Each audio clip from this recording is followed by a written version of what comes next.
We still do 7 NUFC Matters show a week for free. But if you want to help support NUFC Matters, then there are a few ways of doing it. Hit the like button on each live broadcast and video. This helps the channel grow. Hit the subscribe button and select the all notifications bell so you don't miss a single show. If you want to help us financially, then you can join the channel using this button with the membership starting at $1.99 a month. Or you can drop us a donation in the chat using a super sticker. We're also looking for sponsors. If you'd like your brand advertised on the flyers for the show and featured during the ad break, then email John at nufcmatters.com to arrange today.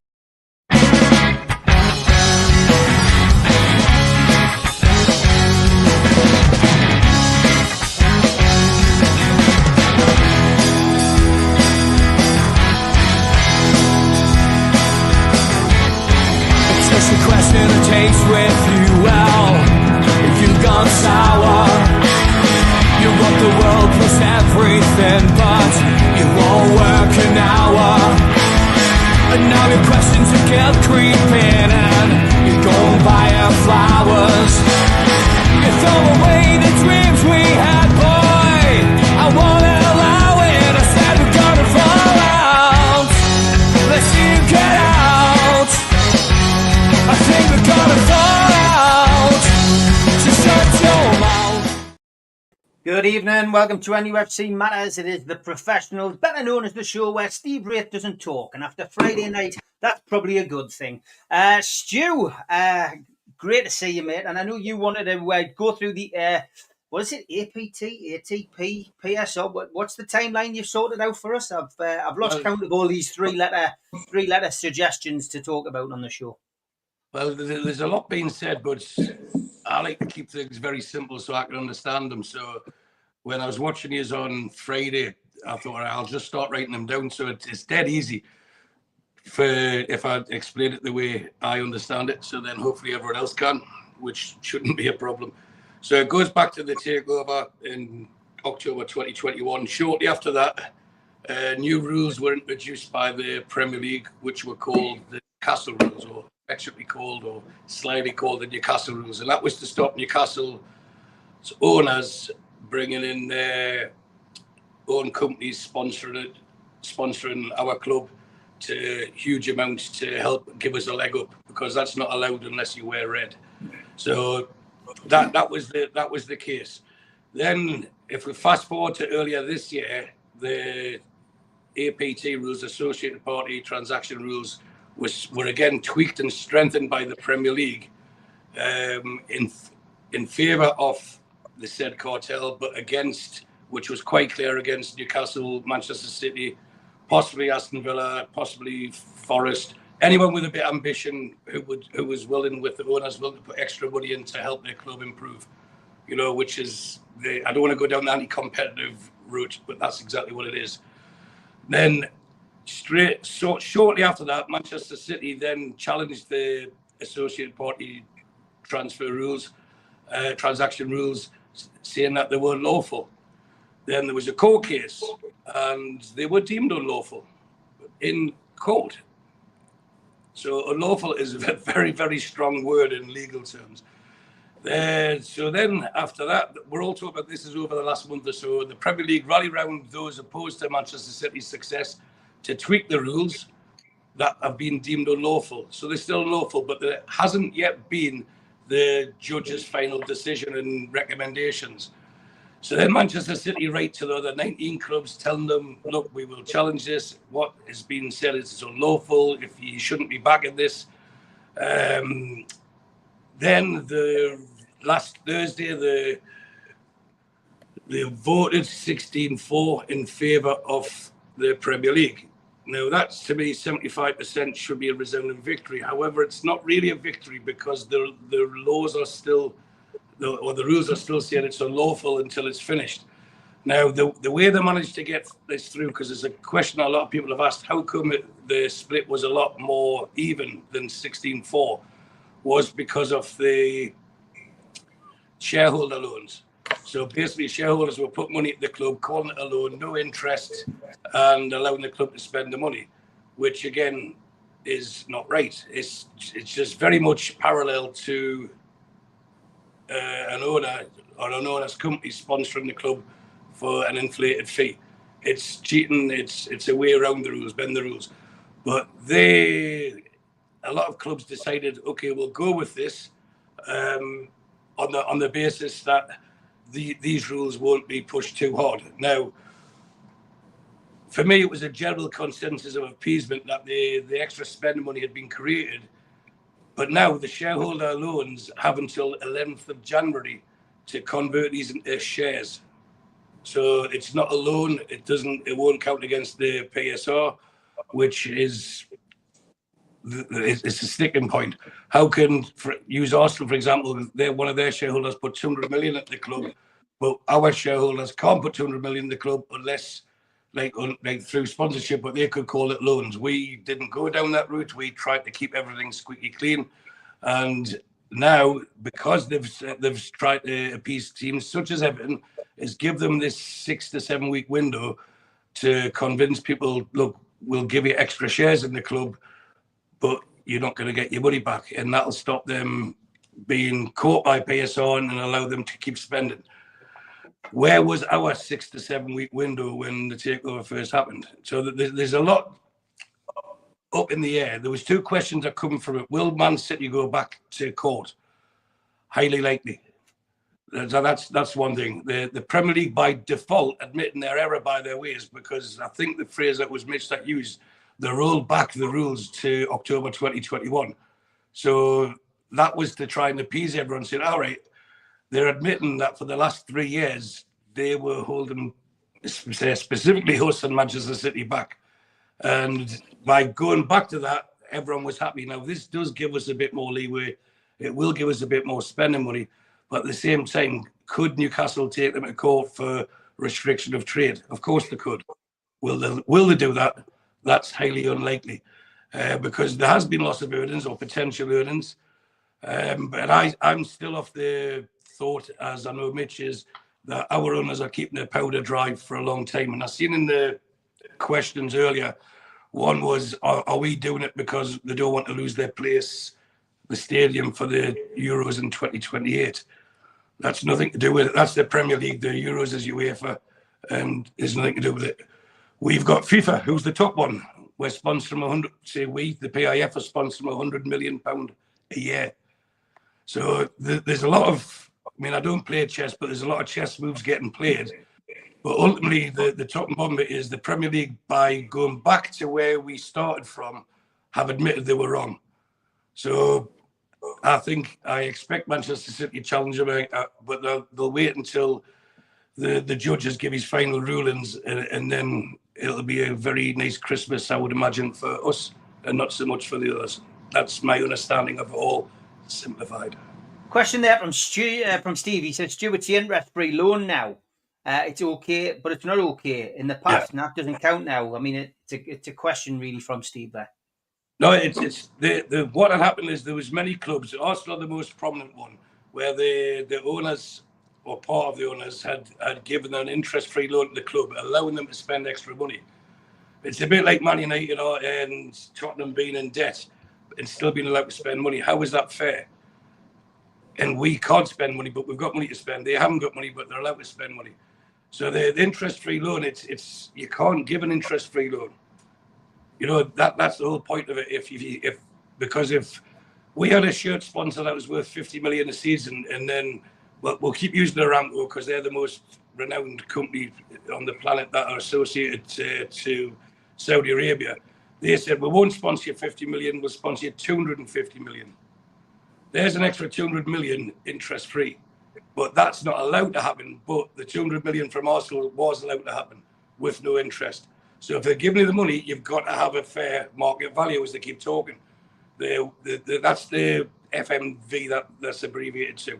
So what's fair market value for the sponsorships has to be fair market value for the loan, and that's never been punished over the last 3 years. So that's going back to the bit I said earlier, where they said over the next 6 to 7 weeks that, well, until the 11th of January, all these clubs who had been bending the rules to suit them have that time to try and change it back into their favour.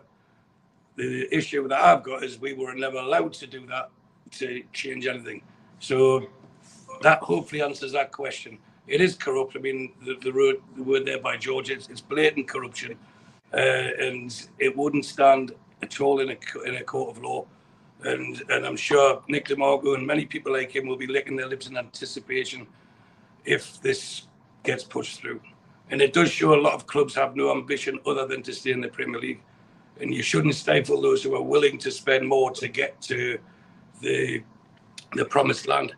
You know, the rules have only been brought in recently, and it seems like it's unfair to those who are willing to spend, but it's protectionism, and that can't be done in what's meant to be an equal market where everyone can compete.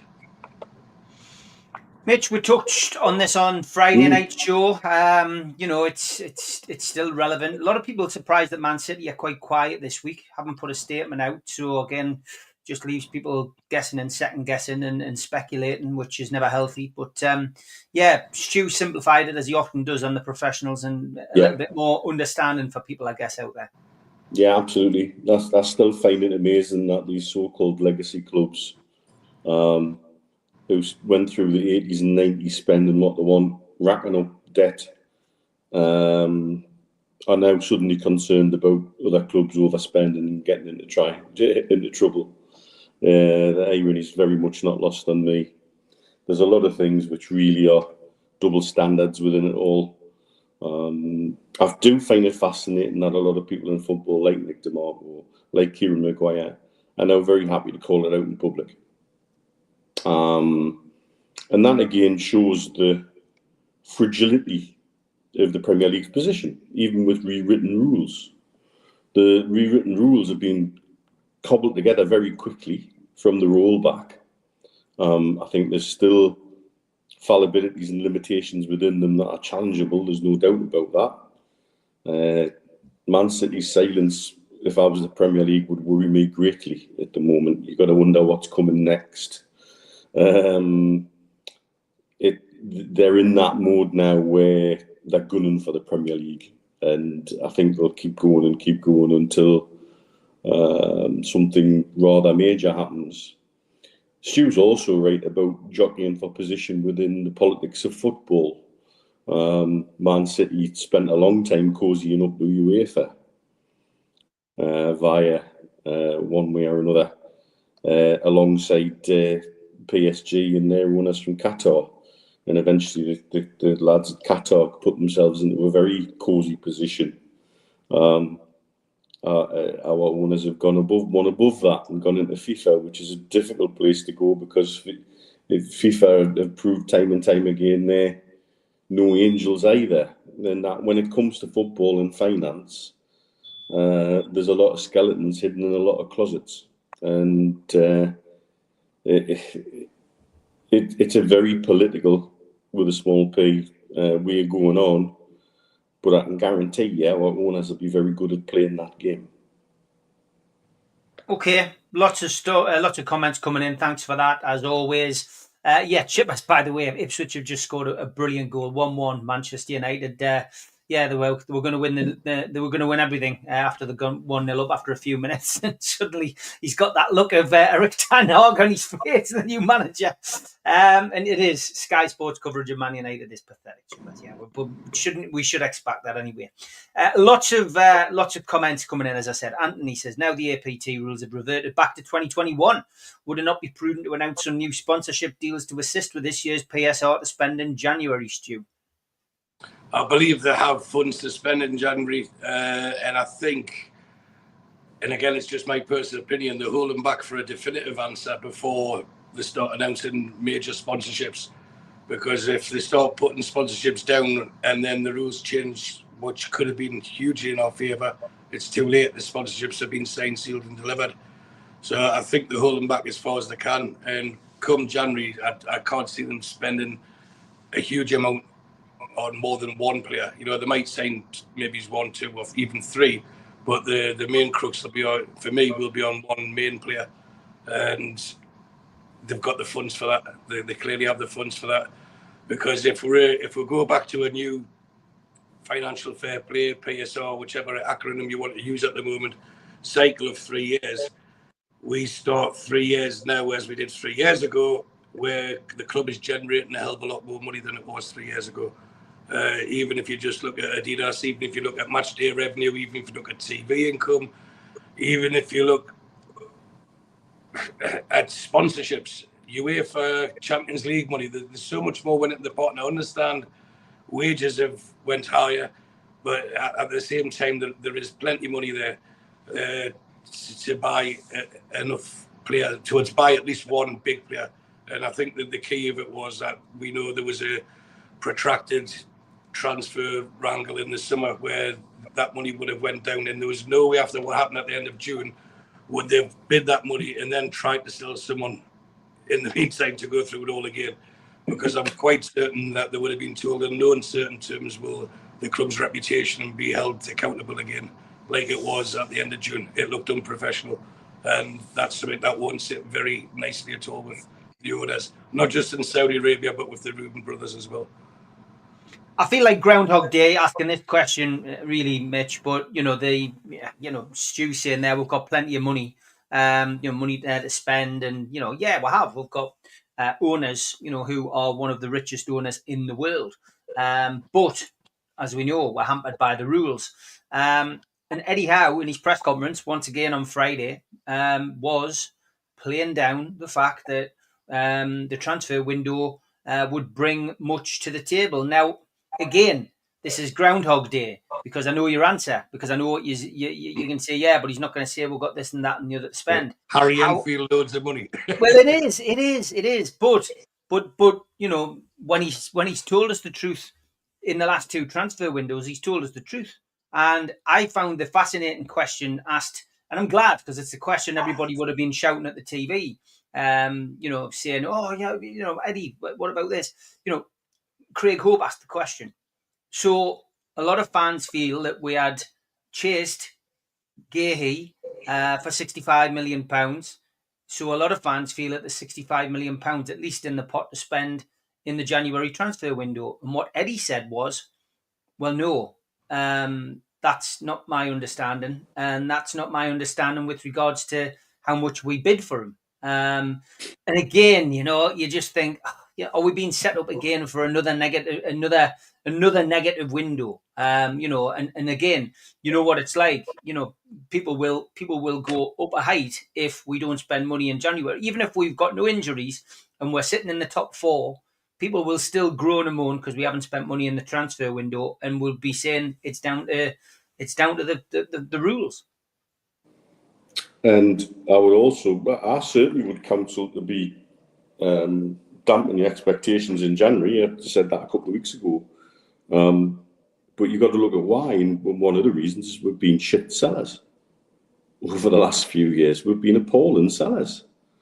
And we haven't generated enough income that way. Now, if you take some of the audio and video that's been bounced around since Paul Mitchell spoke at the Stack, and it's worth hunting out, by the way, because one of the questions he was asked and he answered, I wish he'd answered it this way weeks ago, and it would have calmed a lot of people down about his relationship with Eddie Howe.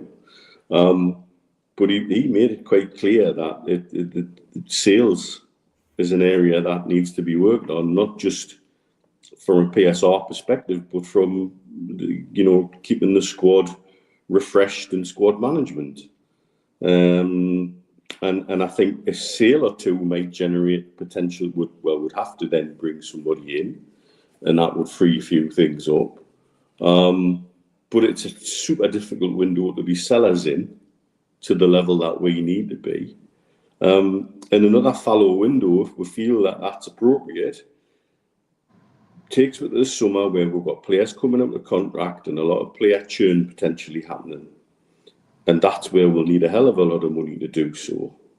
Chippers, we've still got a lot of players who I also would have felt we should have moved on earlier or could have moved on earlier. And that's one of the jobs that Paul Mitchell's been brought in to do. And so I think overall, it's going to be difficult to judge where we're at now. if we come into January, we're putting ourselves in a position to have potentially a really strong Christmas period going into the new year. And if we're sitting looking like we need to strengthen to keep that push for top 4 going, do I think they'll spend? Yes. Do I think they'll spend at the level we feel they could? No. I still think one eye will be kept on the summer and keeping funds for the summer, because that's a huge window. And I'm sorry if that's not the answer people want to hear, but I do think it's what we've got to prepare ourselves for, personally. Would you agree, Stu? Yeah, our understanding was that the bids for Gay never exceeded 55 million, and the rest was basically the Sun versus the Times versus the Mail versus the Express, trying to clickbait into higher figures, and maybe some split of Crystal Palace got excited and thought we'd get more money. Now, there is a simple answer for it, and this is a really simple answer, and it's probably a bit of a wishful answer. If we look at the respective squads, Mitch is bang on the money there. We've got a 25-man squad. If we bring anyone in, we'll have to get rid of one of those 25 or 2 of those 25. You know, that's how it works. You can't have 27 players in a 25-man squad. And I know we've all got like, oh, but we'll get rid of him, get rid of him, get rid of him. But it's so easy for us to sit here saying that. But you need a willing buyer for these players. But if we go back to Gay, and I really, I know I said it last week, I really don't like seeing supposed Newcastle fans slagging him off and, oh, we don't want him. It's not his fault. He's not in negotiations. And I think if he was asked any time in July and August, do you want to sign for Newcastle or stay at Palace, he would have signed for Newcastle. But it's not his decision. So I agree with what Eddie Howe was saying. He's tempering expectations. And I know I joked earlier about the Harry Enfield loads of money. Imagine he said that. Yeah, we can buy whoever we want. He's never going to say that. He's too savvy, he's too shrewd for it. So what we could do is, since they sold Elise, they've been very short on the right wing. Now, we've got a right winger who used to score quite frequently against Crystal Palace.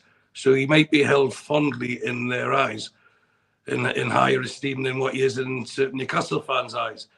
And the Crystal Palace chairman, Parish, he might not want to lose face.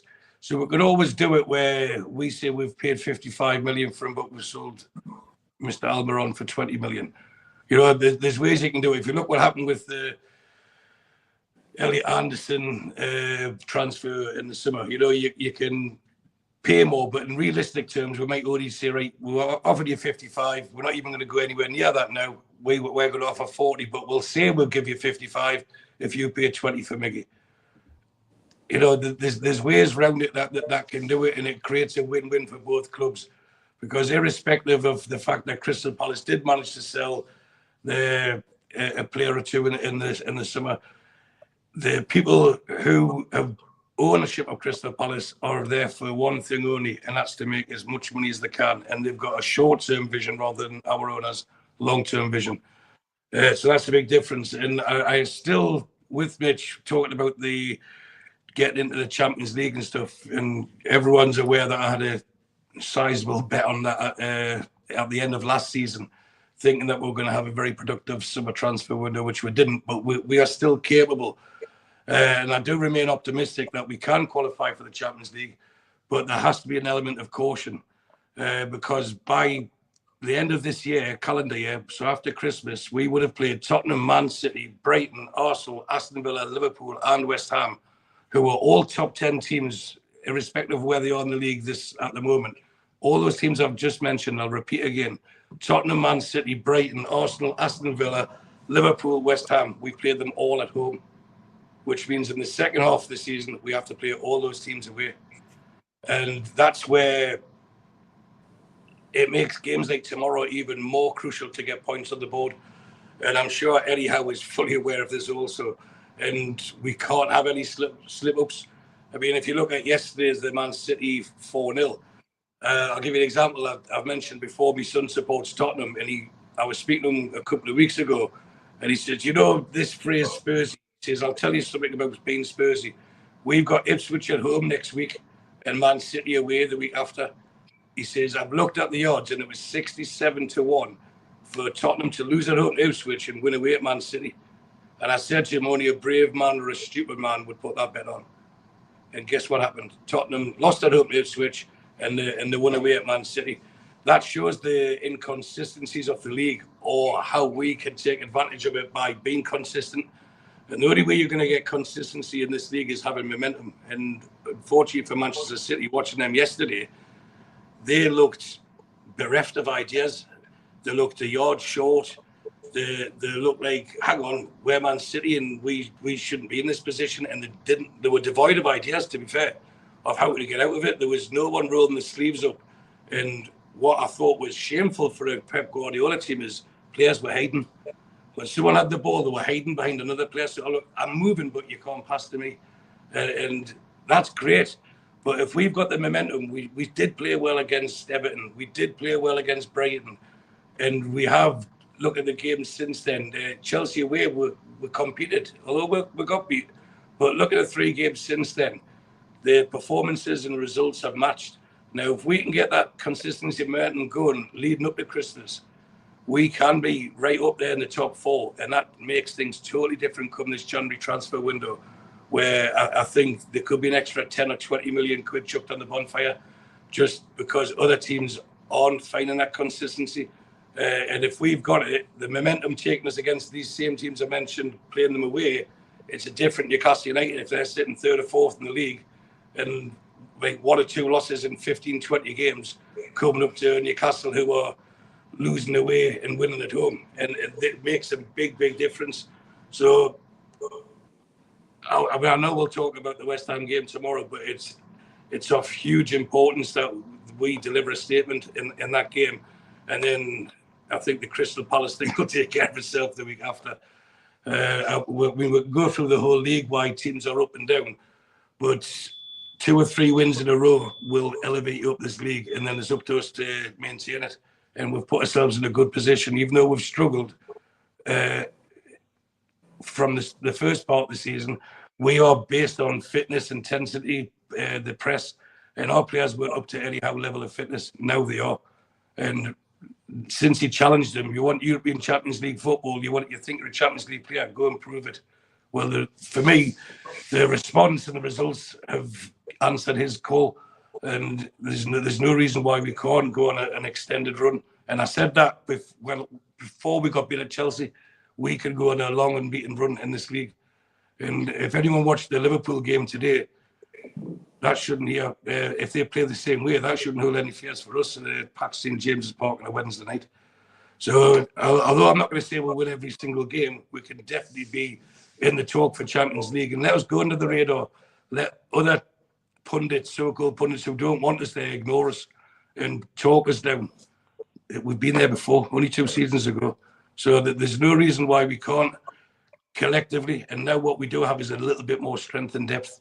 And that's where January and specifically next summer will add to that. We are in a much better position than what people think we are. Yeah, 1 game at a time is probably the mantra that Eddie Howe gives week in, week out at his press conference, and that's exactly the kind of mantra that he'd be instilling into the squad. And I guess as well, just finishing on transfers, we've got players that we're looking forward to seeing again. There's players coming back. I mean, potentially Callum Wilson and Kieran Trippier over the next couple of games, Mitch, and of course Sven Botman on the horizon. Yeah, and that's kind of what we've been waiting for, is to get closer to a full squad again, and it gives Eddie Howe options, and it gives him questions to ask, good questions, and that again benefits everybody. Then after that point, he seems to be very good at keeping everybody happy at the minute. There doesn't seem to be too many sad faces in the camp, and that's always a delicate balance. And he seems to get that right more often than not. And so, yeah, we're looking forward to seeing some back. And hopefully, for me, in Callum Wilson's case, I hope he comes back fit for the rest of the season and shows what he can do. Because when he can play regularly, he regularly puts the ball in the back of the net. And to have a 1-2 punch to give Isaac a breather even like that is phenomenal coming off the bench, really. but he'll not be happy with the bench if Eddie's to be believed. And so therefore that again means you've got somebody struggling or striving to play the best he can, and that'll bring the best out of him, hopefully. Yeah, fingers crossed. Lots of comments coming in. Let's try and change tact a little bit. Yeah, I mean, just Tickets. Yeah, ticket to the stadium. Pick one. We're getting inundated, lads, as you would expect. Chip has this question for the lads: if our owners were American and not from Saudi, do you think the Premier League would be this against us? I mean, is it simply down to the fact that we've got Saudi owners? Stu, do you think? I mean, it's a question which only the Premier League can answer, I guess. But if you had to put money on it, you like to have a bet. Would you say that's the reason?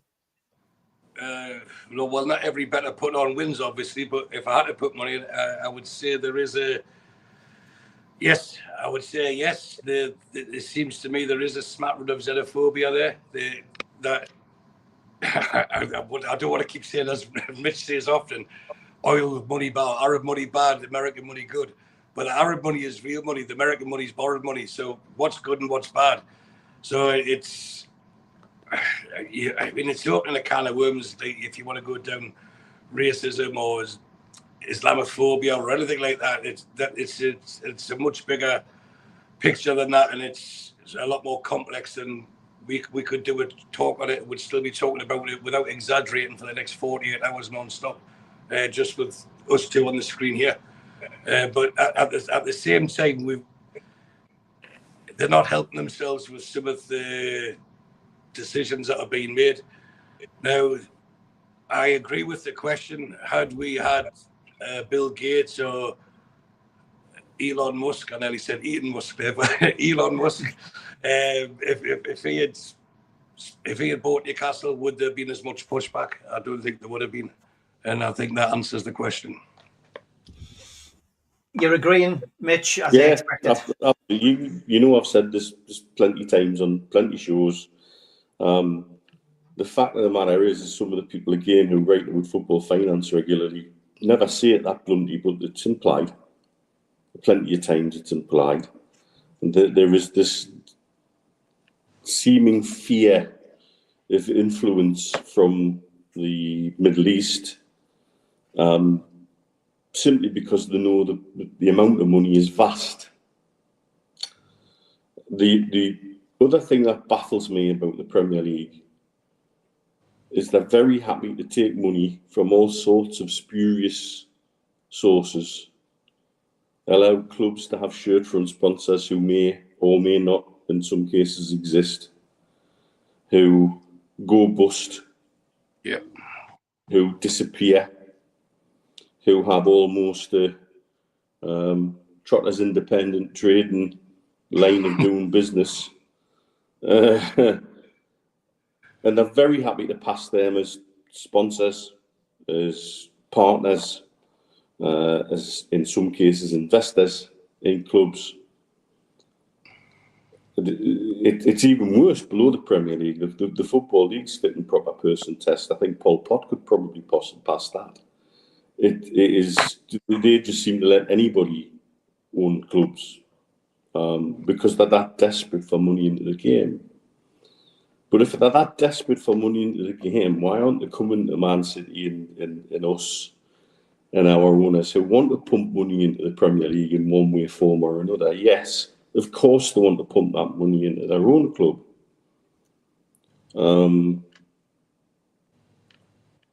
But it's, at the same time, you've got Emirates pumping lots of money into Arsenal. And sober. And sober, really, yeah, right, absolutely right. And yet they're comfortable with that because it's seemingly under the control of an American ownership group.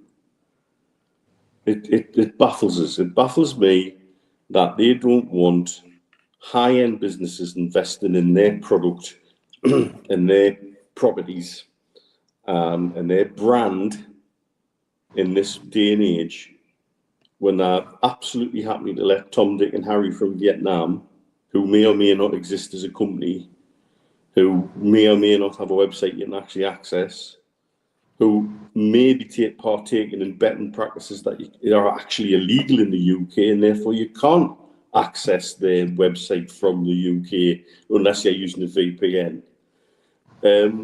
All of these things, they're allowed to happen, and yet you've got somebody with genuine financial might happy to say, right, I want to invest in your brand via my club, and because some of the other clubs have their noses put out of joint about that, the legacy clubs who spent and racked up debts in the 80s, 90s and 2000s, they now are at the point where they want to pull the rope ladder up. Now we've got the security of a gap. And that's just not right. Absolutely just not right. And I can't work out what the thinking is, other than the tail is wagging the dog and the Premier League is being controlled by the clubs who are frightened of losing their dominance. Mitch, do you not think that we've been trained or we've become skeptical or to question everything? Could it not be as simple as who appointed Richard Masters, who interviewed him and put him forward to the Premier League? And there was two teams, one called Liverpool, one called Manchester United, and they have him over a barrel. And so every decision he makes, do you not think he's getting a little nudge saying, remember, you're in that job because of us? In any situation, something simple as that. And then we all know Tottenham are just like the Jack Russell biting on people's legs. They're not a big club as much as they want to be, but they've been allowed to grow. Bear in mind, if you looked at all the stats, the revenue, trophies and everything else, when Mike Ashley took us over, they were below us. But they then had an owner who was willing to spend money to make money, and they haven't won anything in that time. No, I'm a great believer in a lot of areas of life. For Occam's razor, you go for the most simple explanation, and that's usually the right one. You're absolutely right. You know, we shouldn't overcomplicate it, because I don't think the Premier League are clever enough to overcomplicate it. Yeah.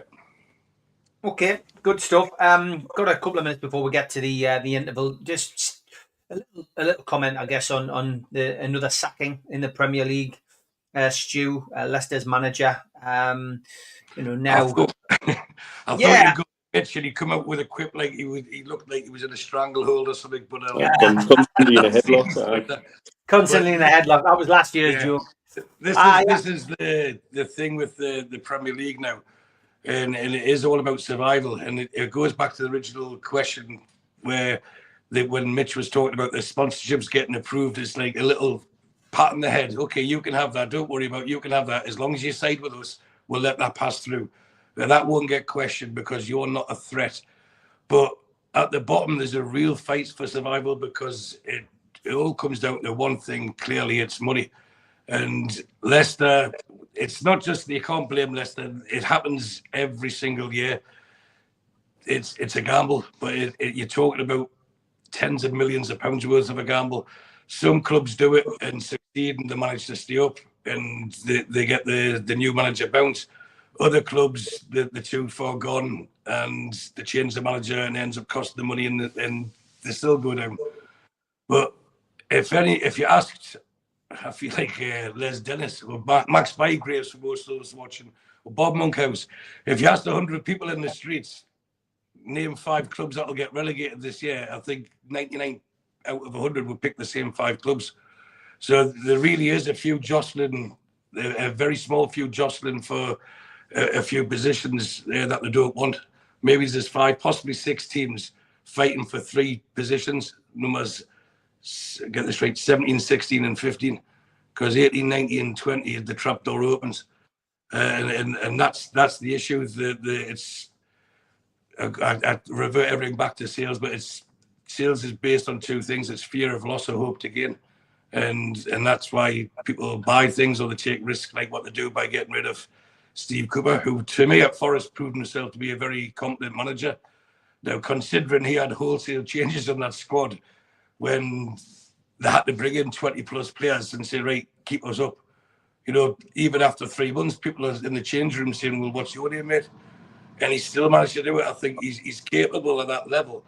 But that's up to Leicester. You know, they have been trigger happy in the past, and if it works for them, then the job was right. And if they get relegated, it was expected of them. So they had nothing to lose by doing it. But it begs the question, why bring them in the first place? If I think a 2-1 defeat against Chelsea shouldn't be the trigger to sack someone, especially when there was, shall we say, contentious decisions in that game.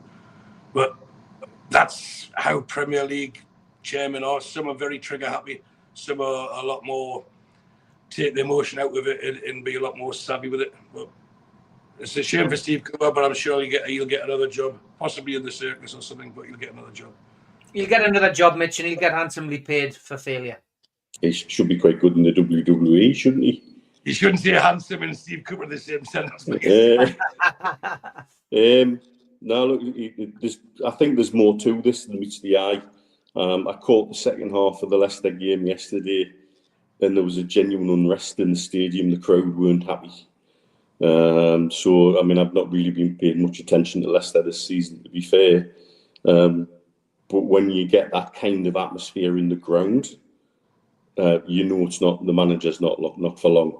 It had that feel, even though Stu's right, that essentially that loss shouldn't really be the catalyst to make the owners pull the trigger, in my opinion. I think there's something deeper been going on there, and probably been going on since the start of the season. Is it because he's an ex-Forest and there's that little bit of Midlands needle? Don't know. Don't really know what's gone on. And don't really speak to any Leicester supporters out here. So I haven't really got a handle on it, but it didn't seem like a happy ground yesterday. What I saw of it, it just had that atmosphere. And we know that atmosphere. That says that manager's not for long. And it had every time Leicester had an attack that got turned back and they went backwards and the pass went backwards rather than Lord and keeping the ball. There was an unrest. There was little bits of booing here and there. I mean, what do you want them to do? Just go gung-ho and lose by 6? It just didn't seem right. It just didn't seem like there was a good feeling in that ground at all. So whatever's gone on's gone on. Again, like Stu says, if you asked 100 fans, name 3 teams that'll be relegated, I'm sure many of them would not name Leicester. And good luck to them with the next appointment. The fanzine is on its way next week. Everybody who's subscribed to that, there is the new cover. The ones that Stu and Mitch are waiting for are in George's bag, ready to go out for the meeting. So this will be in there along with the Derek Wright book, Stu, as well. Everything will be going. I think everything will be going to George. I think, or is the he's got that as well. He's got the Derek Wright book. Steve, regarding that fanzine, we had to do the article at the start of October. Can you remember what mine was about? Not off the top of my head, mate, and I haven't got it in front of us. So I'll be wasn't picking about up a new stadium, was it? Probably was, yeah. It was, exactly. It was 2 months ago, nearly. Yeah, but there we go. How? Yeah, see what we did there. Season's greetings from NUFC Matters, and I've written the envelopes out today. I'll be picking it up on Tuesday, and it'll be posted out Tuesday, Wednesday. You should get it by the weekend, everybody. And as I said, the money's already gone to Dementia Matters, which is the cause that we raised the money for. Okay, quick break. Back after this. A big thanks to all our sponsors, Skips and Bins. You can find them at their website, skipsandbins.com. Say hello to low-cost waste disposal with pay-as-you-go and contract waste management. Thanks to Mr. Vicky's Sauces, handmade in Cumbria. Their website is mrvickies.co.uk. Email them info@mrvickies.co.uk or telephone 01768 210 102. Thanks to our fanzine sponsor, United Group Travel. Congratulations to them on their Travel and Tourism Award 2024. 2-crew driver and courier, local family company, 3-star plus quality hotels, no interchanges. All excursions included. Find them at their website www.unitedgrouptravel.com. Email beverly.ugtl@gmail.com. Telephone 01670 632 460 or mobile 0791 666 4174. just £30 per person deposit. There are no strangers on our tours, just friends you haven't met yet. Thanks to Media Arts for all the help with the technical side of things. And don't forget, we are also available as a podcast on iTunes and Spotify and other podcast providers. If you get the time, please hit the subscribe button. It does do us a big favour. Hit the like button, which is the thumb under the video. That helps the channel grow. And click share to share to your other social medias. You can also hit the join button and become a member. Some dates for your diary. In aid of Newcastle Cat and Dog Shelter, the Long Sands play the Clooney. That takes place on Saturday, January the 4th, 2025, with support from Lilac Lane and the Chris Norris Band. Tickets pre-sale are £15 from newcastlelegends.com or from the venue direct. Peter Beardsley will be doing a talk-in at the Tyneside Irish Centre. That takes place on the 10th of January. Tickets are £30. VIP tickets are £60 and you can get them from newcastlelegends.com. An evening with the entertainers takes place at the Tyne Theatre and Opera House in Newcastle on the 24th of January. Kevin Scott, Steve Watson, Steve Howie, John Beresford, Rule Fox, Peter Beardsley, Rob Lee, Keith Gillespie, Liam O'Brien, Darren Peacock, Paul Bracewell, Lee Clark and Killer Kill Klein are all going to be there with Gibbo. And you can get your tickets from the box office, 0191 243 1171, or the website, tynetheatreandoperahouse.uk. Lee Clark will be at the Gateshead Leisure Centre. That is on the 31st of January, and tickets available from the Leisure Centre, 0191 250 5066. Les Ferdinand will be at the Newcastle O2 City Hall, the 6th of April 2025. That is a 12 o'clock start until 4 p.m. in the afternoon. Tickets available from ticketmaster.co.uk. And Will Scott's book on the entertainers is out now. £18.99, over 380 pages and a lot of unseen photographs.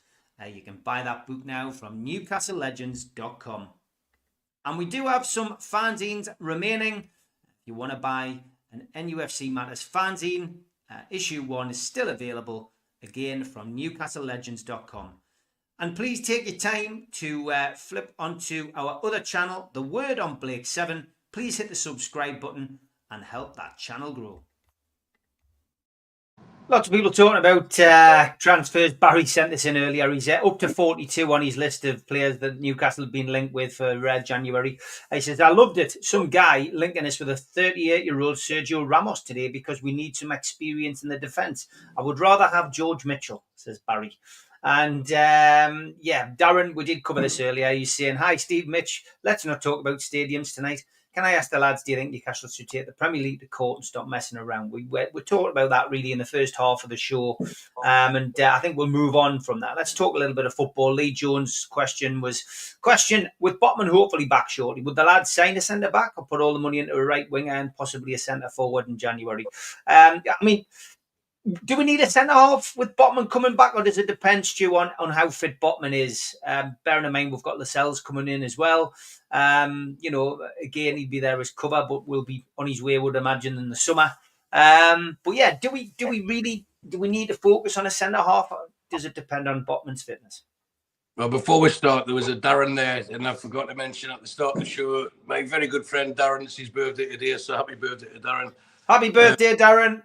But with the question of do we need a centre-half, do we need a right winger, we're all managers. But the fact that it was a public corner for centre-half shows where the long-term answer is. And as good as Shaw has been, and I thought he was one of our best players last season, he's not going to live forever. And we all know how beds someone in. And I think if they do get Gay in the summer, it'll be, in January, he wouldn't be playing regularly until probably the end of February, March anyway. And that's how he phases them in. And it'll be more for next season. But we're trying to live in an idyllic world without injuries.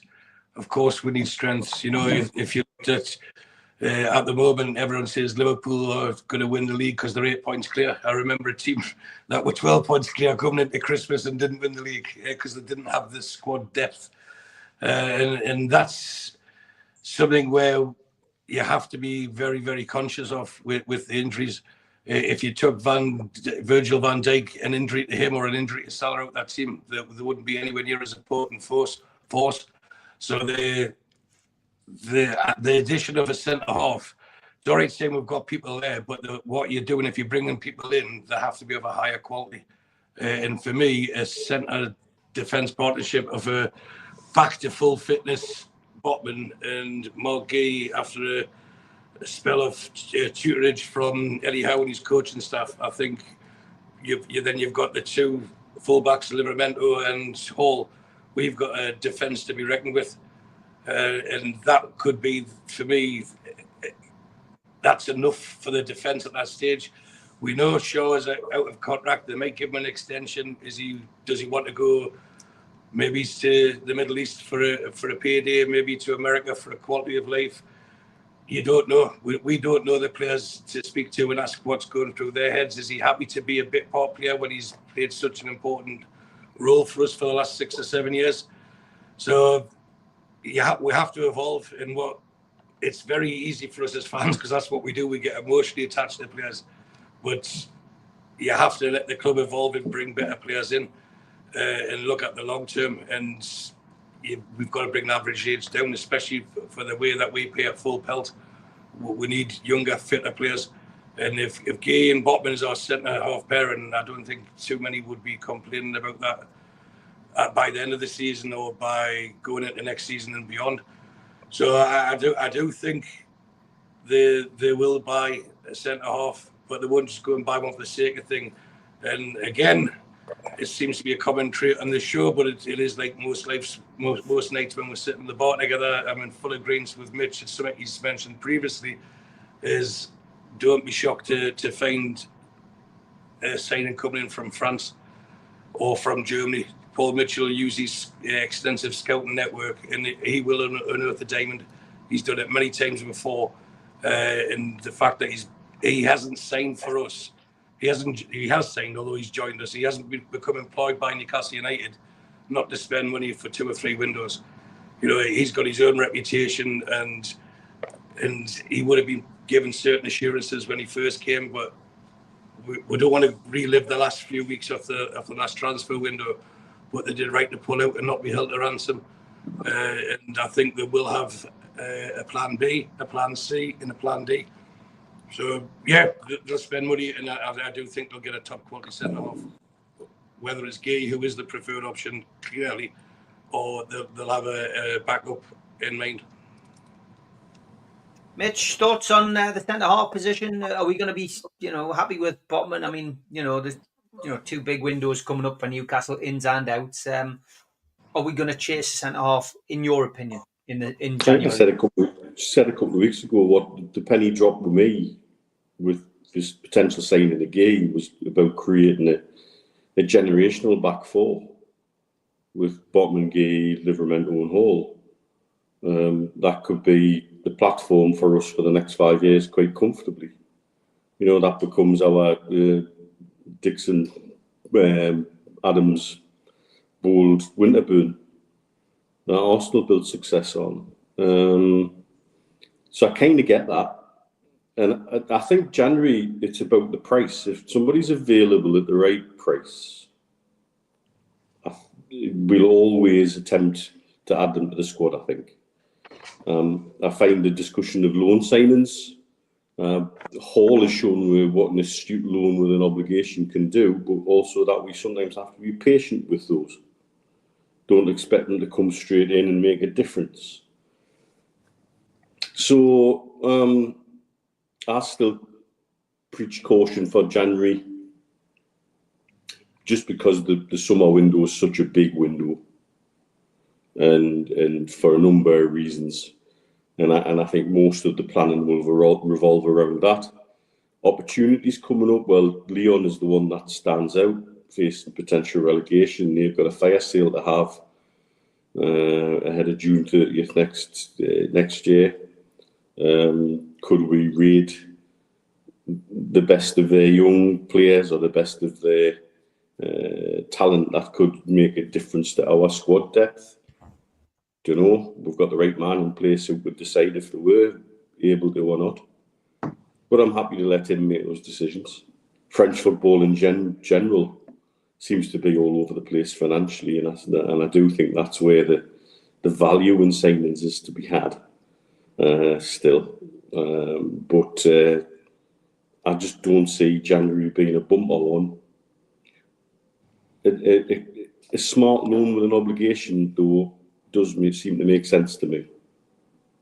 It's totally making sense. Sorry, Steve. Totally making sense, right? And I'm trying to put 2 and 2 together, and I'll probably get not even 5, maybe 7. But the way Newcastle are now represented in the England squad, there's a player that was sent out to France that's played for England recently. He's out of contract in the summer. Is it Angel Gomez? Now, you imagine him with Livramento and Hall and Gordon and possibly Guy having a crack and thinking, you know what, we could create something here, because there'll be, suppose, bigger clubs that would covet them and want to sign them, but we could nigh on guarantee him first team football and allow him to express himself, and that would give us that holding midfield that we've been asking for. But it would also pave the way, dare I say it, for a sale of someone like a Bruno or a Tonali, to then allow us extra money to go gung-ho in this coming summer window, not the January window, the summer window. That's me thinking aloud, and I don't mean to speculate, but if you start putting things together with Mitchell being very, very aware of what's going on in France, with the new breed of young English talent coming together, they have a camaraderie, and it's very easy for a player who's, and you've got to give kudos to any young player who, or any person who travels abroad to a new country. I know, sorry, us two sitting here saying that we did it, but we have done it. It's not easy, but if you're going for your next move and you go to a place where you have friends, you'd settle in quicker. It becomes a lot more attractive, because I'm sure the money that we could offer would maybe not be as much as some of the bigger teams for an Angel Gomez, but at the same time, money's not everything. And when you're getting paid too much, it gets to a stage where you can only waste it anyway. So you've got to then look at quality of life. And I'm sure every single player who is in that England squad will be waxing lyrical about the camaraderie, the brotherhood, the training, the manager, and they'll be doing a great job selling Newcastle United. So if I had to go for a dark horse, I would say that we might even get a pre-transfer agreement on Angel Gomez for the next summer, because he's allowed to speak to anyone come January. That's just a speculative guess without being too much of a gossip. Add it to the list, Barry, if you're still in the chat, which I think you are.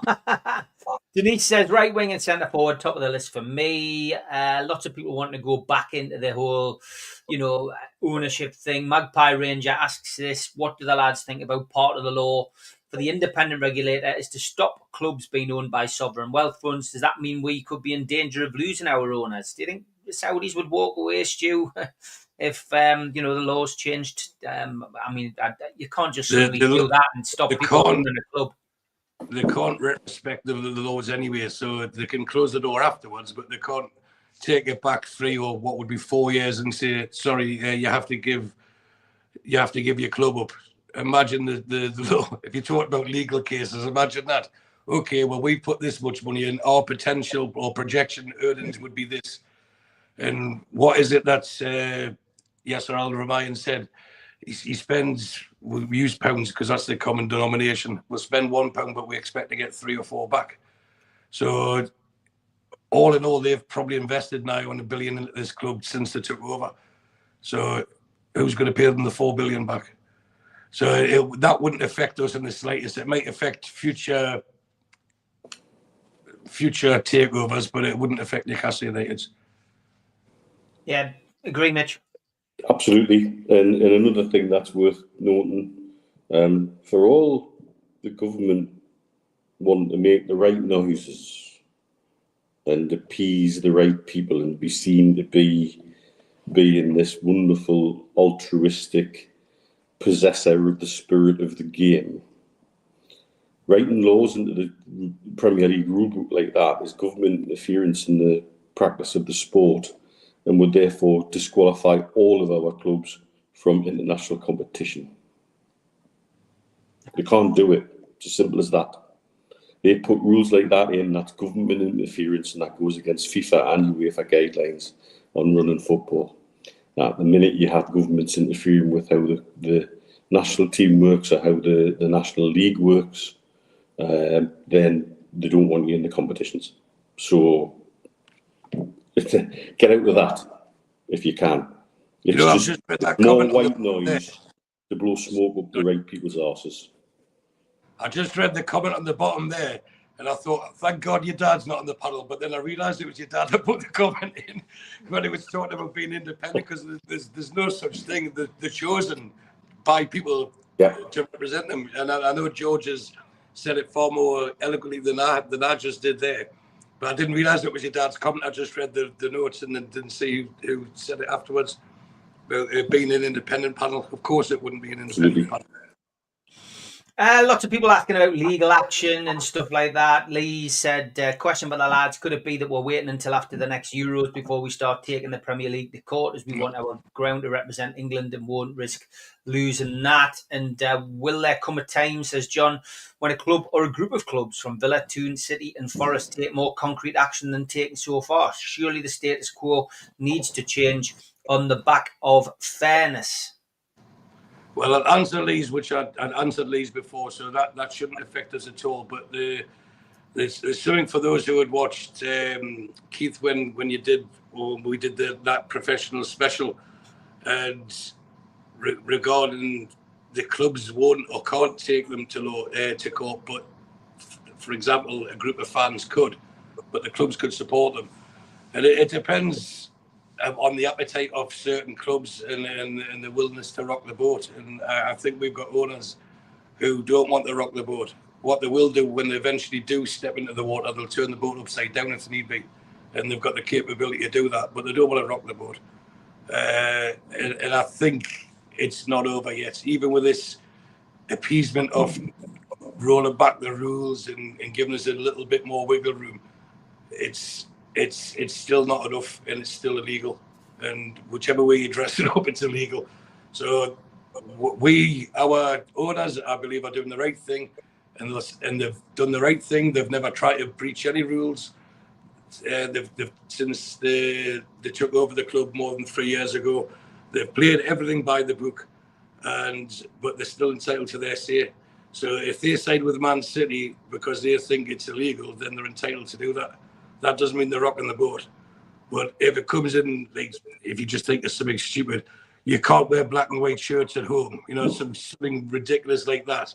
And you can't have a manager called Eddie. Well, of course, they would take them to court and they would smash them to smithereens. But on a grander scale, as I said, they don't want to rock the boat, but they're more than capable of capsizing it. And they would if they had to. Yeah, Mitch, thoughts on that? Yeah, I think the key word there from Stu is if they had to. And you've got to remember what the Saudi style is. They want to do everything up front, nothing sneaky, head held high, do business the right way, the proper way. They seem to be proper investors and proper custodians of the football club. I think they've got a lot of fuse left before that gets ignited. I think they're quite happy to see Man City lose their rag and keep going. The longer these things go on, there's more people like Nick DeMarco, like Kieran Maguire, and others who write about football finance, football law, sports law. They're now since they've had this wave of losing the Leicester case, trying to fine Everton for absolutely everything and make massive points deductions and then have those deductions turned around and reduced by panels, trying to go at Forest and losing certain points in that one. Every time they lose these things, their laws look less solid. Their legal position is less firm. and the Premier League look weaker. That's why the need that client journalists to be writing articles saying, look at this defeat for Man City, look at this defeat here, look at how great they are. Whereas you could just as easily twist things the other way if you really wanted to make mischief with what's actually coming out of these legal cases. I don't think our owners are at the point where they would push that button yet.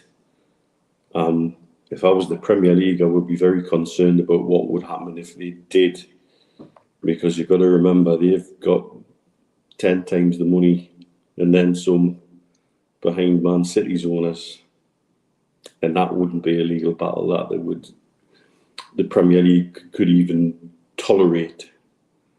I know my understanding from people within the game is that some of the smaller clubs are getting pissed off at the legal bills that the Premier League are racking up, because it's ultimately the clubs are going to be funding part of that. And some of the clubs are not happy at this level of legal involvement and the cost. The daily cost alone ahead of the Man City case and lawyers is phenomenal. And it hasn't even started properly yet. And so, I think there's got to come a time where somebody says enough's enough. But it seems to be the Premier League are so determined to dig their heels in and stand their ground, they're going to be embarrassed either financially or with a ridiculous loss in a court case. One or the other is going to happen, if you ask me. That's just my opinion. But and I don't think we have to do anything. I think we've just got to watch it unravel. You know what's pretty telling as well? The Paqueta case, or yes. Paqueta, it depends where you're from in the country, but it's Paqueta. That's been pushed back till March, because a lot of people aren't aware. Mitch has just stated it there, that the Premier League, when they're spending money on court cases, it's the club's money that they're spending. So if they get, for example, a £20 million bill, that's £1 million per club that they have to pay, because they're part of the association, I suppose. And this is why you start seeing clubs, when the decisions are made, they might be right decisions, but they get overturned because they don't have the legal firepower, because most clubs will have more cash than the Premier League, so they can afford to get better lawyers. But then it becomes down to legal technicalities and stuff like that. So that's why you see a lot of the appeals being victorious, and as in points being reduced or bans just discarded. So something like Paqueta, did he have a bet on himself getting booked or not? That's really low down in the Premier League's scale of things at the moment. And when it comes to it, what do? Do they just go and get a junior KC to do it, or just a solicitor from the high street to just take this case on? They're going to get beat anyway, and it's going to get to a stage where it's going to spoil football, because the Premier League are just going to get defeated time and time again. And this is why what's clear is it's the favouritism towards a certain group of clubs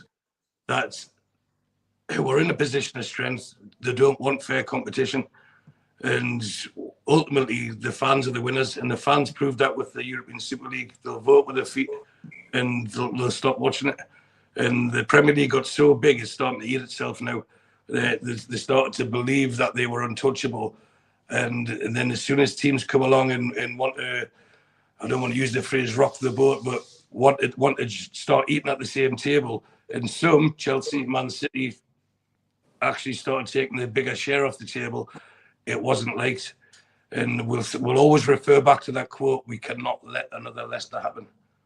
And how is this ever going to be fair if that's the sort of attitudes that are getting fawned over and being allowed to continue? So there is photographs, we've all seen them, of certain club owners sitting together. Of course, it was a pure coincidence that they're all in the same restaurant at the same time, and they all booked the same table at the same time. And the restaurant thought it was only fair that they, rather than telling people they had to leave. That okay, can you not just sit on this table together, lads? That's it. It stinks. It is corrupt, and it needs to be challenged. And when we're talking about money, Newcastle United's owners have, I think, is it 28 times more than the rest of the league put together, wealth. So this is why they've all been scared. This is why the Newcastle rules come in. But we've played with the straightest of bats that Tabre, boycott, etc. would be proud of. They've never, ever tried to cheat. They've never tried to do anything other than what's expected of them or what's been asked of them. And what's really rankling with people is we've massively overachieved. And that's credit to the owners for appointing Eddie Howe. It's credit to Eddie Howe and the players for believing in them and the quality of signings, because if you look at the signings we made initially, remember, we were joint bottom when all this happened. And we were 6 or 7 points of safety with one win at the time. Our second win of the season, I believe, was in February against Leeds, or the end of January against Leeds that year. How many teams stay up with the second win cup going into February? We did that. And then we hugely overachieved, and we did that on a limited budget or an equal budget for those first two windows to what others people have spent. Even our biggest window, if anyone wants to fact check this, and I'm sure people will, I don't think we were in the top 5 of spenders on that window. Yet we got into the top 4. Yet we feel as a fan base that we underachieved last year and we finished 7th. Imagine. So this has really, really got the so-called elite clubs, for want of a better phrase, shitting themselves. Because imagine if we were able to spend the money. But I've said it before and I'll say it again. I'm glad the way it's happened because it's been organic. And when we win the first trophy, and hopefully it's in March the 16th at Wembley, we've done it the right way. We haven't bought the title like Man City or Chelsea did. We've done it the right way through good old-fashioned brothers in arms, commitment, togetherness, splashed with a bit of quality, and we've slightly upgraded the squad. The problem is once we start winning things, these players need more money, and we need to have the revenue to be able to give them the money without challenging the financial fair play rules. So that's where the problem will start, believe it or not, when we win something. It's the next problem I have. Yep, certainly is. There was a question in earlier on from Chip, as he said, would the lads let Newcastle or fancy Newcastle join in the Super League if invited and we were allowed to spend what we wanted? It's a hypothetical question again. The Super League, everyone thinks it's dead and buried, but it's just gone away for the time being. Mitch, would you be up for that? I don't think it's a question about being up for it. I don't think they could run it without Saudi's interest and Saudi's money. We would have to be invited to the table. You look at who's left behind it. It's Barcelona and Real Madrid. At least they've got somebody better than 12-year-old running the website and the social media for it now. But you know, it still doesn't look like a professional outfit, and it's all based around clubs being desperate for income and jealous of the income from the Premier League. Of course, they would say shackles are off because it would allow Barcelona and Real Madrid to pull all the bloody economic levers that they wanted to make their accounts look airy-fairy and quite happy. Thank you very much, even though we know that they're an absolute mess in true accounting terms. It's not about being whether I would be happy about it. I think it would be an inevitability. We would be invited to the top table and we would be allowed to spend what the hell we wanted. There's no doubt about that in my mind. Where do I sit with that? Personally, torn, I think is the word. But at the same time, I would still want to be proud of Newcastle United being the very best they could be against the competition on an equal playing field. It's time maybe that we show some of the self-interest that the rest of football shows. I'm all right, Jack. Don't care about you. And that's sad. That goes against a lot of my footballing principles, founder of the Supporters Trust, etc., etc., etc. But that's reality in modern day business, and I don't think they could do a Super League without inviting us to the top table. You and me? Like Stu, yeah, are you in the same mindset? No, can you believe we're disagreeing? We championed Chelsea fans and other sets of Chelsea were the main ones, but the other ones that were forming the original Super League, we championed their cause for wanting not to join it and went against the owners' wishes. And what some people do forget, although football is a business now, it's a multi-billion-pound business. It's a working man's game, and ultimately, without coining too many phrases, is without the supporters, it's nothing. And I get where Mitch is coming from. If there was to form a Super League, I understand. Of course, they'd want Saudis in it, especially with the World Cup coming up in 2034, and all other influences are getting happened. This is just it could be the Qatar influences on a bigger scale if the owners so wanted, if that was their want.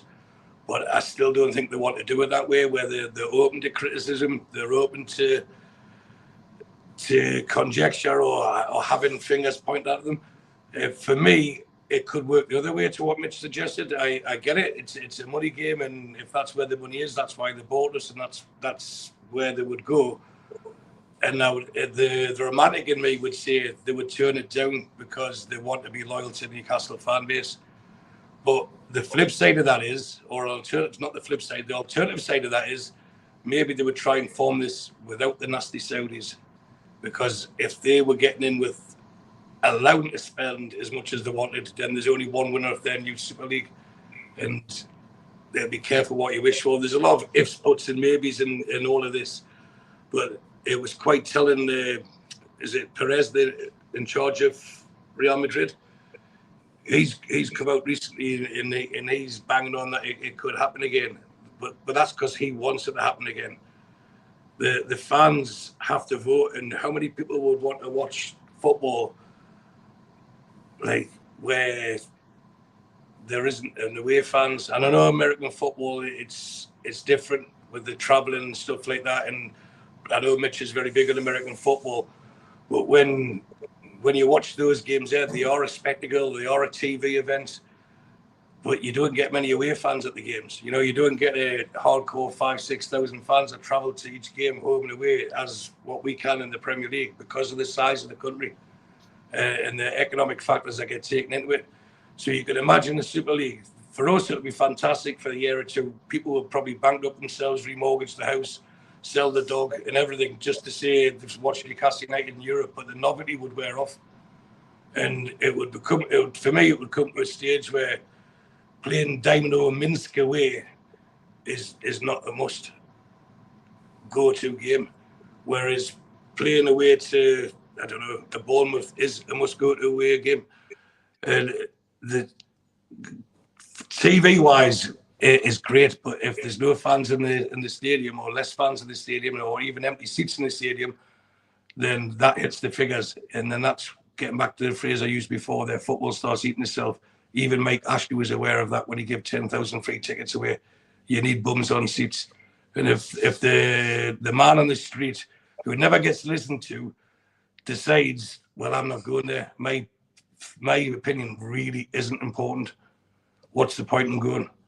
What is the point in even attending? I can't afford to go to these games now. I can't afford to go and watch Newcastle United away. It would be great for grassroots football, but the bubble will burst for me if they try and push the Super League through European Super League. I can't see it happening. I know there'll be certain American factions that want it to happen, but generally I can't see it happen. But if you look how the Champions League is now, imagine us with that in that Champions League when we were in there. We got a group of death. Fantastic away trips. Imagine Paris, Dortmund, where was it, Milan. Me and Mitch were fortunate to go to one of them. Memories for life. But that's because there was 3 opportunities to get a memory for life. Imagine if you had, it'd be, let's say, a league of 18. I think they were talking, you had 17 of those opportunities every single year. It just doesn't add up to me. It really doesn't. But if we were in this version of the Champions League this season rather than last, we would have qualified for the next round for sure. And we would have. But we can't keep bemoaning about bad luck. It is what it is. But for me, the European Super League is a non-starter because of the fans, not because of the people who were trying to make it happen as the owners. But for me, it's short-mindedness on their behalf because it's greed. And I'm sure I must say on every show, greed kills everything. And you get to the stage where if people get too greedy, that's it. You might as well just pack up, turn the TVs off, and then go down to your local park and start supporting those teams again. Because you can't, as much as we all love Newcastle United, you can't really, for me, I'm speaking from the heart and personally, you can't buy into our away fixtures instead of saying, right, we've got Crystal Palace away next week, then we're going to have Ipswich away, and we're going to have Man United away all before the end of the year. We'll be playing, I don't know, we could be playing in Holland, we could be playing in Estonia, we could be playing in Italy. How many fans can go to these games? Then the atmosphere's gone. And if that's why the Premier League works, because of the atmosphere. That's why it's the most watched league in the world, because of the atmospheres. Take that away and it becomes boring. The Americans different because they have different viewing educations. They watch sports where they're the world winners by just only Americans allowed in it, whether it be baseball, ice hockey, basketball, American football, the best in the world. Football is a global game, but in leagues are leagues, and that's what makes it competitive. So for me, just to summarise, I think you might have gathered it, European Super League is a big no for me, and I don't think our owners would, the other teams wouldn't want them invited, but I think on the charm offensive they're on, I think they would push back against it currently to say, what, you've stopped us doing that, but you're happy to take us money in this? They could use that to their benefit and force change, but I really don't think the European Super League will happen. Okay, yeah, good points. Good points, well made. I just want to announce that we do have our special guest confirmed for the Christmas party, 28th of December, 7 to 11 at the Tyneside Irish Centre. Nobby Solano will be the guest of honour, along with Joe Allen, of course. Tickets are up on sale, £10 plus a £1 booking fee at newcastlelegends.com. Get yourself along. It is in aid of Newcastle's Cat and Dog Shelter, that particular event. So please come along and support it if you can. And it'll be good to see everybody who is there.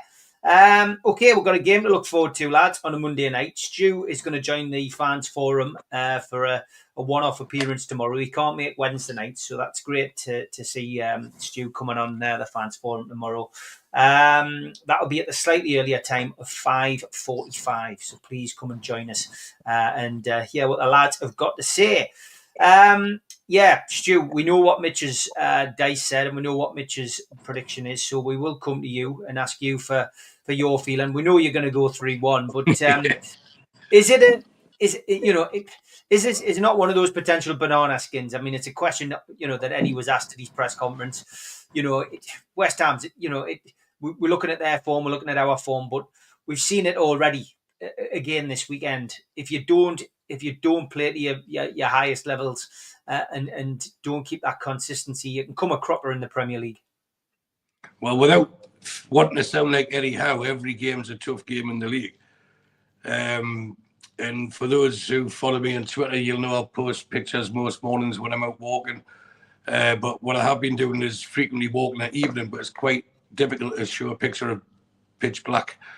And I don't think people want to see a picture of a lamppost or stuff like that. I did put one of the moon, which was a full moon, which was well received. But what I have been doing in that time, something I've never done before is listen to other teams' podcasts. And because there's been an international break, I've listened to some West Ham podcasts, and I thought, Jesus, Newcastle fans can moan. They're fantastic. They would be the world champions at it.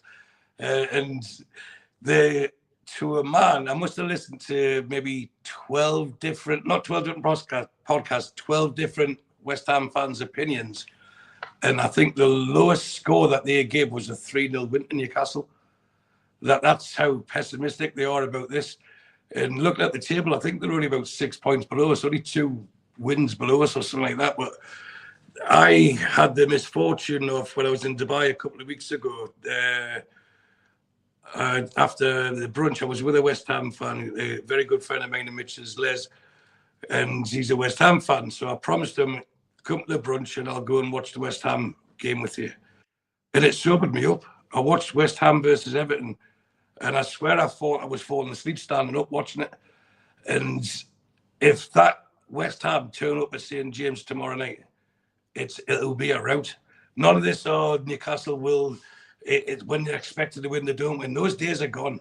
When Newcastle should win, they will win against teams like this. They've got no faith in the manager. They've got no belief.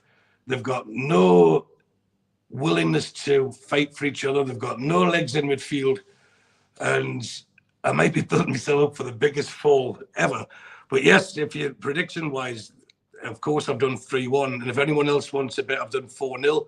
So those who know me, I'll probably be 1 goal off. So then you can pick numbers either side of that. I've done 3-1 and 4-0. But it could be more. And West Ham fans aren't even expecting anything less. If we get amongst them early and play with the same tempo we did against, say, an Arsenal at home or a Chelsea at home, as we have on our last visits to St. James, then this could really be the schlacker that George Mitchell likes to refer to. They're there for the taking, and it's up to us to take them. And as I forewarned us earlier in the programme, with caution, if we have any serious ambitions of qualifying for the European Champions League, then these are the teams that we should be taking to task. And for me, I'll still say 3-1, but I think it'll be 4-0. I reckon Tonali will start. And this is a conversation we had together, Mitch, if you remember, when we were watching the 3-1 against Forest, because everyone said Tonali should have started that game. I think what Eddie Howe's done, he said horses for courses. Now, we've, over the last 18 months, since we've become a force in the Premier League as a recognised top team, other teams will set the stall out against us. So for me, I think Tonali starts, and Sean Longstaff, who thoroughly doesn't deserve to be dropped, will be rested for that game, because we need to break them down. And Tonali has that incisive pass in him. He has that drive to pass the ball forward, to move the ball forward, and he has it more, and he's not shy to take his shots. He scored 30 during the week. His confidence is going to be high, and you can't just keep emitting them. And there's been reasons why. Look, for that game, you played brilliantly. For that game, we're leaving you out because of this. Forest away because of this. West Ham at home, for me, should have Tonali starting. And even if he starts and gets man of the match, you could always put Longstaff back away for Palace next week. But for us, we need our most attacking force, because there's absolutely no way West Ham are going to take the game to us. They will do what Brighton did, Steve. I was sitting next to you. They will sit back and say, break us down. And if we don't have enough players with flair or initiative or incisiveness to do it, it could become a frustrating night. Whereas if we go out full strength from the start, we'll break them. They'll crumble in front of us. And then it's just a case of how many do we want, and it's our attitude. And that's probably the most positive I've spoken about a Premier League game since we played Sheffield United, who were probably one of the worst teams we've ever faced in the Premier League. So I expect a comfortable win. But with the upsurge of form, I don't think we should underestimate the impact that Joe Willock has had, because he's got that ability to carry the ball 20, 30 yards up the pitch, which brings everyone else up with it. Same as we said about our good friend Chris Wood. He could keep the ball, which moved the things up the pitch. Joe Willock can run with the ball. And no one likes, if you're a defender, people running at you with the ball, because your mind, it's not like I'm just going to stand here and mark him. Is he going to go that way? Is he going to go that way? Is he going to pass? You know, there's 2 or 3 or 4 different options. Joe Willock creates havoc when he's allowed to do it. But I noticed against Nottingham Forest, Bruno started running forward with the ball. And also when Tonali come on, he ran forward with the ball. And I know it sounds simple, but get the ball and go forward towards their goal. Get their midfield turned on their heels. And then the defenders are like, oh, which way do we look here?